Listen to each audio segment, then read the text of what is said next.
আচ্ছা, তোমরা ইতিমধ্যেই ক্লাস 12-এর যে মডেল কোশ্চেন পেপার যেটা কাউন্সিলের পক্ষ থেকে দেওয়া হয়েছে দেখেছো।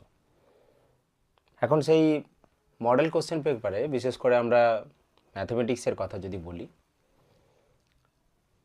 সেখানে আমরা কি দেখতে পাচ্ছি যে মডেলের মধ্যে বিশেষ পরিবর্তন রয়েছে। কীরকম পরিবর্তন? না, যেরকম মডেল আমরা কোশ্চেন ব্যাংকে দেখেছি, হ্যাঁ, বিশেষ কোনো কোম্পানির তার থেকে আলাদা। বিভিন্ন কোম্পানির যদিও বা কোশ্চেন ব্যাংকে বিভিন্ন প্যাটার্ন ছিল। প্যাটার্ন এই সেন্সে নাম্বারের ডিস্ট্রিবিউশন সেম থাকলেও বিভিন্ন চ্যাপ্টার যেগুলো সিলেবাসের মধ্যে রাখা নেই সেগুলো থেকে কোশ্চেন দেওয়া ছিল। এটি কোম্পানি রায় মার্টিন তারা মডেল প্রশ্নপত্রে যেগুলো ছিল না সেটাকে কেটে দিয়ে মডিফাই করেছিল। এখন সেই সমস্ত ভুলভ্রান্তি বাদ দিয়েও পর্ষদের মডেলেও কিন্তু একই ঘটনা রয়েছে। তো এখন পর্ষদের মডেলে যেটা আছে সেটাকে ধরে নিয়ে যেহেতু আমাদের এগোতে হবে,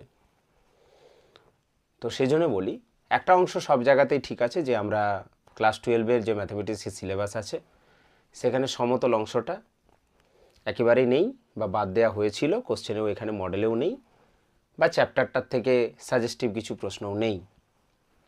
কিন্তু সেটা এবিটিএ বা অন্য যে সমস্ত মডেল পেপারগুলো বেরিয়েছে রায় মার্টিন ছাড়া, সেখানে সমতল থেকে কোশ্চেন দেওয়া রয়েছে। তবে এই কাউন্সিলের মডেলে সেটা নেই, এটা একটা ব্যাপার। অন্যদিকে তোমরা দেখবে যে এলপিপির কিছু অংশ, এটা অবশ্য সিলেবাস বহির্ভূত ছিল না, এটা তোমাদেরকে করতে হবে। সেটা হচ্ছে কনভেক্স সেট বা যেটা উত্তল সেটের অংশটা রয়েছে, এই অংশটা কিন্তু তোমাদেরকে একটু জানতে হবে। এবং ওই অংশ থেকে দেখলাম ছোট ছোট প্রশ্ন 2 নম্বরের জন্য দেওয়া হয়েছে। রায় মার্টিনের বইটাতে সম্ভবত একটা জায়গাতেই ছোট ছোট কোশ্চেনগুলো রয়েছে এবং সেখান থেকেই হুবহু কয়েকটি কোশ্চেন এই মডেলগুলোতে তুলে দেওয়া হয়েছে এবং সাজেস্টিভ অংশও দেওয়া হয়েছে। এই এলপিপির একটা অংশে সিলেবাসের মধ্যে পরিষ্কার বলা আছে যে ফরমেশন অফ এলপিপি বা তৈরি করাটা থাকবে না।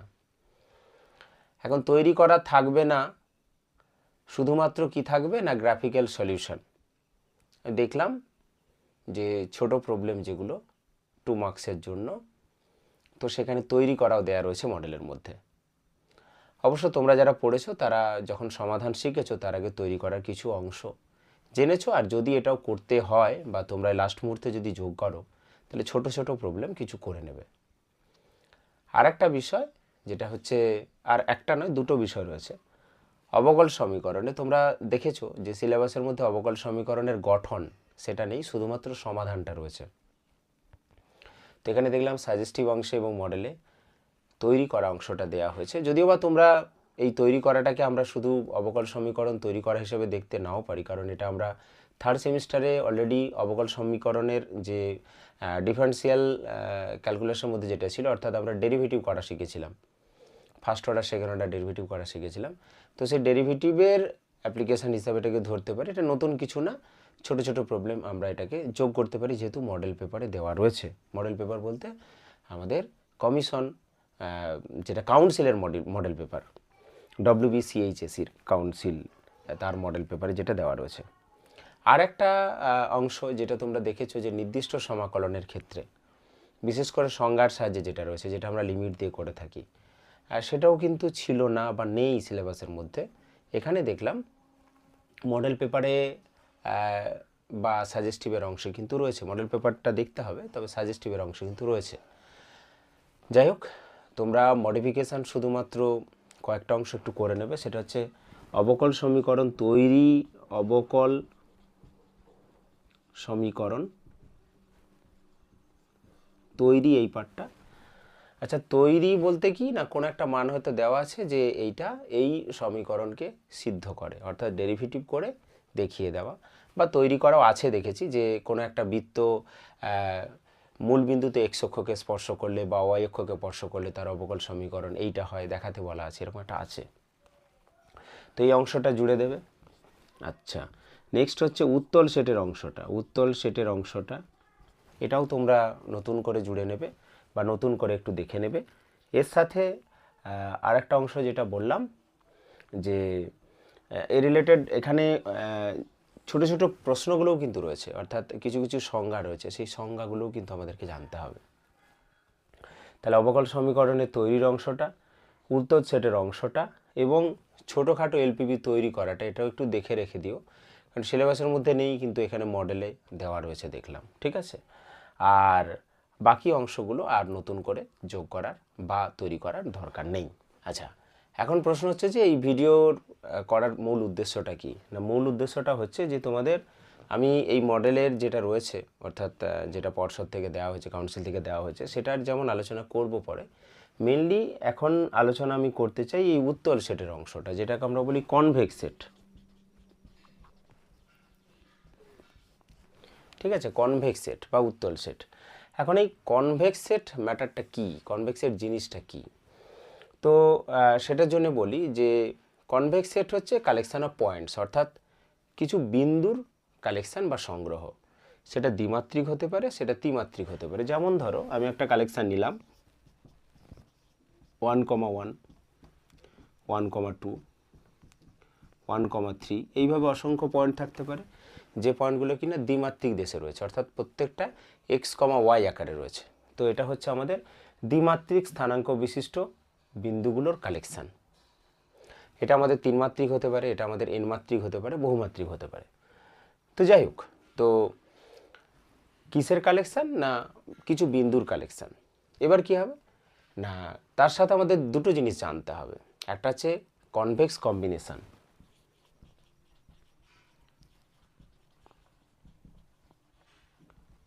Convex combination. এখন কনভেক্স কম্বিনেশন এটা জানার আগে আরেকটা জানতে হবে, সেটা হচ্ছে লিনিয়ার কম্বিনেশন। লিনিয়ার কম্বিনেশন, আচ্ছা, লিনিয়ার কম্বিনেশন কি বা কনভেক্স কম্বিনেশন কি, লিনিয়ার কম্বিনেশনের সাথে কনভেক্স কম্বিনেশনের সম্পর্কই বা কি, পার্থক্যই বা কি, সবই আমরা বিস্তারিত জানব। তো প্রথমত এর বাংলাগুলো কিন্তু সেভাবে নেই। তোমরা বলতে পারো কনভেক্স কম্বিনেশন অর্থাৎ হচ্ছে উত্তল সমবায়, অর্থাৎ কতগুলো উত্তল সেট রয়েছে তাদেরকে নিজে সমবায়, তাদের যে কম্বিনেশন বা তাদের যে সংযোগ, সেটা ঠিক একইভাবে লিনিয়ার কম্বিনেশন রৈখিক সংযোগ বা সমবায়। তো ব্যাপারটা বাংলার থেকে ইংরেজিতে সুবিধা। তো লিনিয়ার কম্বিনেশনটা আগে বলি, তারপর আসছি কনভেক্স কম্বিনেশন। লিনিয়ার কম্বিনেশন অর্থাৎ একঘাতের সম্পর্ক। কীরকম না, কতগুলো বিন্দু রয়েছে, অর্থাৎ সেটা দ্বিমাত্রিক হতে পারে, সেটা তিনমাত্রিক হতে পারে, সেটা এনমাত্রিক হতে পারে। মূলত এগুলো আমাদের পরবর্তী সময়ে হায়ার স্টাডিজের ক্ষেত্রে ভেক্টর অ্যালজেব্রা বলে একটা অংশ রয়েছে বা ভেক্টর স্পেস বলে একটা অংশ রয়েছে, মেনলি ভেক্টর স্পেসে রয়েছে। তো সেই ভেক্টর স্পেসের অংশ।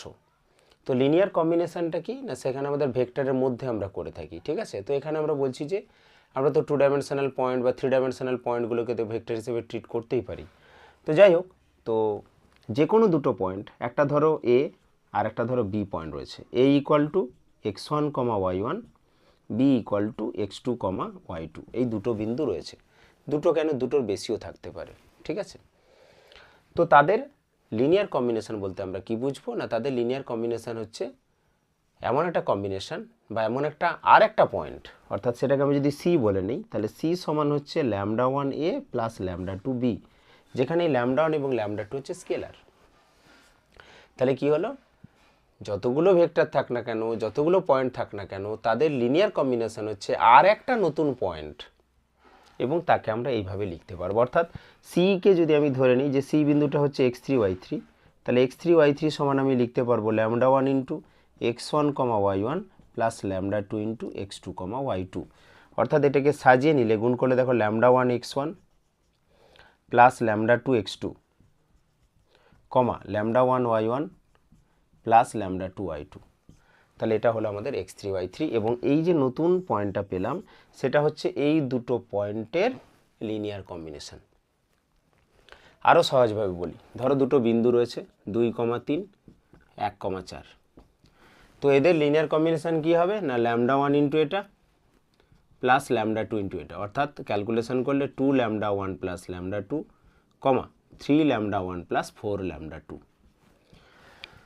এখন ল্যামডা এবং ল্যামডা টু হচ্ছে স্কেলার, তো ল্যামডা এবং ল্যামডা টুর আমরা বিভিন্ন বাস্তব মান নিলে পারে এখান থেকে কিন্তু আমরা মানগুলো পেতে থাকবো এক এক করে, অর্থাৎ যত সমস্ত দ্বিমাত্রিক বিন্দুগুলো রয়েছে সবগুলোই আমরা এখান থেকে পেতে থাকবো। ঠিক আছে, কিভাবে না choice of lambda one and lambda two, lambda one এবং ল্যামডা টুর চয়েসের ওপর বা তাকে আমরা কিভাবে নিচ্ছি তার উপরে। ঠিক আছে, তো এটা হচ্ছে আমাদের লিনিয়ার কম্বিনেশন। এখন কনভেক্স সেট হতে গেলে তার আগে আমাদের যেটা জানতে হচ্ছে কনভেক্স কম্বিনেশন। এখন আমি কনভেক্স সেটের ডেফিনেশন বলিনি, ঠিক আছে। তো কনভেক্স কম্বিনেশনটা কি না, কনভেক্স কম্বিনেশন হচ্ছে একটা লিনিয়ার কম্বিনেশন, কিন্তু একটা পার্থক্য আছে কি না, এই যে স্কেলারগুলো নিয়েছি ল্যামডা ল্যামডা টু, আরও যদি স্কেলার থাকে সে ল্যামডার মধ্যে একটা সম্পর্ক আছে যে সমস্ত স্কেলারগুলো হচ্ছে 0 থেকে 1-এর মধ্যে থাকবে, কেউ কিন্তু 1-এর থেকে বড় হবে না, কেউ কিন্তু ঋণাত্মক হবে না। শুধু এই কন্ডিশন নয়, এর সাথে আরেকটা কন্ডিশন হচ্ছে যে সমস্ত স্কেলারগুলোর যোগফল summation of lambda equal to 1, অর্থাৎ যত তুমি স্কেলার নেবে, সে একটা নাও, দুটো নাও, তিনটে নাও, সমস্ত স্কেলারগুলোর যোগফল কিন্তু তোমাকে 1 হতে হবে। ঠিক আছে, 1 হতে হবে, যোগফলটা আমাদেরকে 1 হতে হবে। এখন আমরা খুব সহজভাবে যদি ভাবি দুটো বিন্দুর ক্ষেত্রে, অনেক সময় আমরা এইভাবে নিই যে একটা বিন্দু ধরো A1 আর একটা বিন্দু হচ্ছে A2। A1 বলতে x1, y1 কি x1, y1, z1, A2 হচ্ছে x2, y2 কি x2, y2, z2, এইভাবে আমরা নিতে পারি। তো তাদের কনভেক্স কম্বিনেশনের ক্ষেত্রে আমি যদি একটাকে ল্যামডা ধরি স্কেলার, তো আর একটাকে আমরা 1 মাইনাস ল্যামডা ধরে নেব, তাহলে কি হবে না, আমাদের দেখো দুটো যোগফল যে 1, সেটা সেই ক্রাইটেরিয়াটা কিন্তু এখানেই ফুলফিল করে যাচ্ছে, শুধুমাত্র এখানে এই ক্রাইটেরিয়াটা ওর সাথে কিন্তু থাকবে যে ল্যামডার মানটা হচ্ছে 0 থেকে 1-এর মধ্যে থাকছে। তাহলে এই যে কম্বিনেশনটা, তাহলে এই যে স্পেশাল কম্বিনেশন, এটাকে আমরা বলছি কনভেক্স কম্বিনেশন। তাহলে কনভেক্স কম্বিনেশন কি হলো না, কনভেক্স কম্বিনেশন হচ্ছে লিনিয়ার কম্বিনেশন, কিন্তু স্কেলারগুলো সবই হবে 0 থেকে 1-এর মধ্যে এবং সমস্ত স্কেলারের যোগফলটা হবে 1, তখন তাকে আমরা বলবো কনভেক্স কম্বিনেশন। ধরো কোনো একটা কালেকশান রয়েছে, এস ইকুয়াল টু একটা সেট রয়েছে যে এক্স কমা ওয়াই এই বিন্দুগুলো রয়েছে এবং এমনভাবে রয়েছে যে 2x + 3y = 6 এই সমীকরণকে সিদ্ধ করে। তোমায় বলা হলো এটা কি একটা উত্তল সেট। এখনও পর্যন্ত আমরা কিন্তু উত্তল সেটের কথা বলিনি বা কনভেক্স সেটের কথা বলিনি, কনভেক্স কম্বিনেশন পর্যন্ত রয়েছে। তো তার আগে আমি কনভেক্স সেট বা উত্তল সেটের সংজ্ঞাটা বলি এবং তারপর দেখাই যে এটা আদেও আমাদের উত্তল সেট কিনা। দেখো, কনভেক্স সেট বা উত্তল সেট বলতে কি বলা হচ্ছে, উত্তল সেট যে সেটের যে কোনো দুটি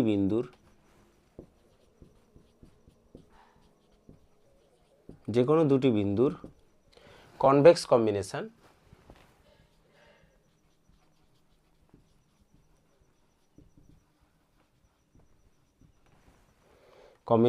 ওই সেটের পদ হয়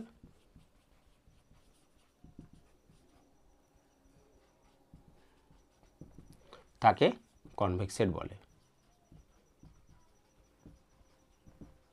এইভাবে বাংলা ইংরেজি মিশিয়ে লিখতে পারো, আর নাহলে বাংলায় তুমি কনভেক্স কম্বিনেশন মানে কনভেক্স সমবায় লিখবে বা উত্তল সমবায় লিখবে, আর কনভেক্স সেটকে উত্তল সেট লিখবে, তাহলেই হবে।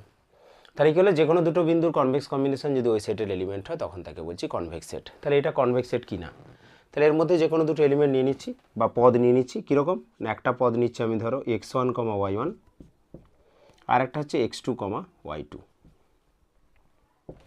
ঠিক আছে, x2, y2। তো এই দুটো পয়েন্ট আমার এসের মধ্যে আছে, আমি ধরে নিচ্ছি যে ধরি এইটা। তাহলে এর মধ্যে যদি থাকে তাহলে এই সমীকরণটাকে স্যাটিসফাই করবে, অর্থাৎ আমি লিখতে পারবো 2x1 + 3y1 = 6, 2x2 + 3y2 = 6। তাহলে দুটো সম্পর্ক লিখতে পারি। এখন এই দুটো পয়েন্টের কনভেক্স কম্বিনেশনটা কি হবে, তাহলে x1, y1 এবং x2, y2 বিন্দু দুটির কনভেক্স কম্বিনেশন হলো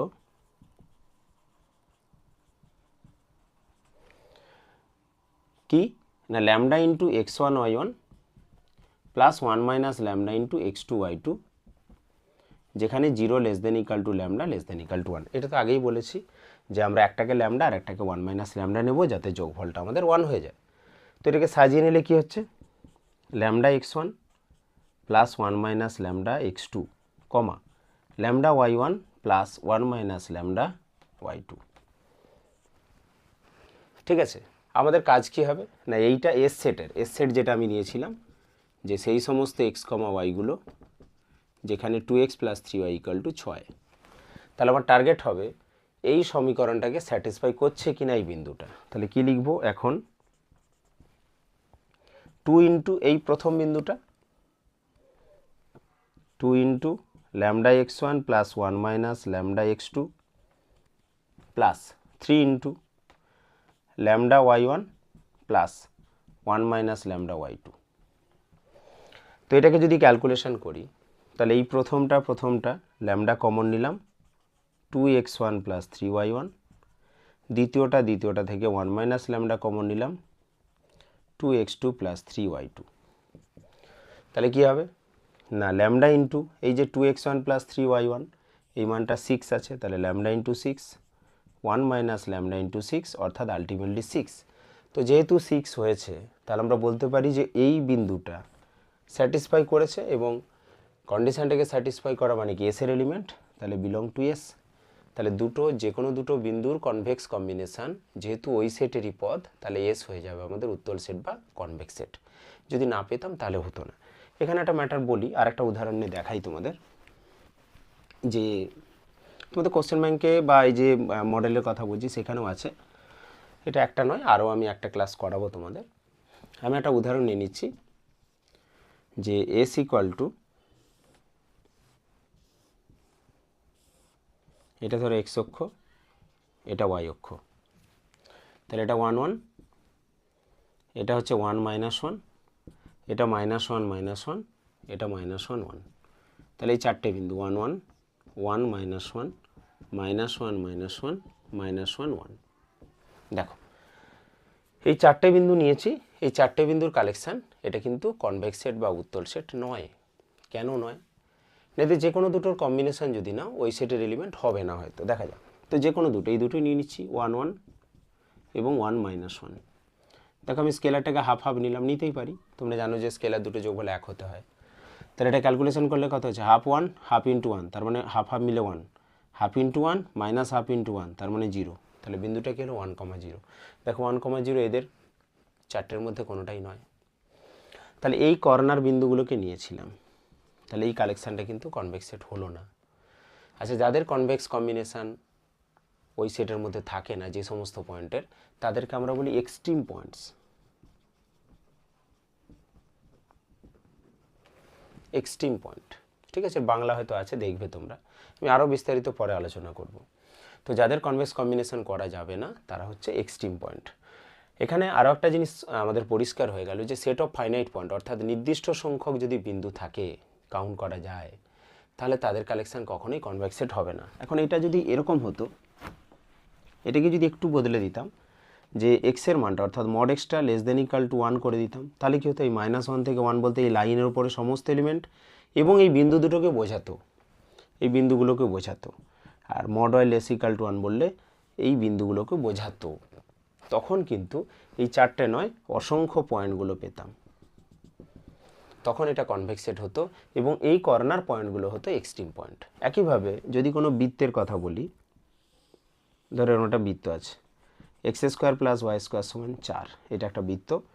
তাহলে এই যে বিন্দুগুলো এক্স কমা ওয়াই, যারা ওই বৃত্তের উপরে আছে, মানে পরিধির উপরে রয়েছে যে সমস্ত বিন্দুগুলো, এই পরিধির উপরে থাকা বিন্দুগুলো কিন্তু কনভেক্স সেট নয়, এরা হচ্ছে এক্সট্রিম পয়েন্ট। কিন্তু যদি আমি এই বিন্দুগুলো নেই, x square plus y square less equal to 4, তাহলে কিন্তু এর ভেতরে যে যত সমস্ত বিন্দু আছে, সমস্তগুলো যে কোনো দুটো বিন্দুর কনভেক্স কম্বিনেশান ওর মধ্যেই থাকবে, এবং সেটা কনভেক্স সেট বা উত্তল সেট হয়ে যাবে। তো জাস্ট একটুখানি আলোচনা করলাম। নেক্সট আমরা একেবারে কি কি সংজ্ঞা রয়েছে এবং কি কি প্রবলেমগুলো আমাদের বিভিন্ন মডেলে আছে, সেগুলো একটাতে অ্যাট এ গ্ল্যান্স আমরা আলোচনা করব। ওকে, থ্যাঙ্কস ফর ওয়াচিং।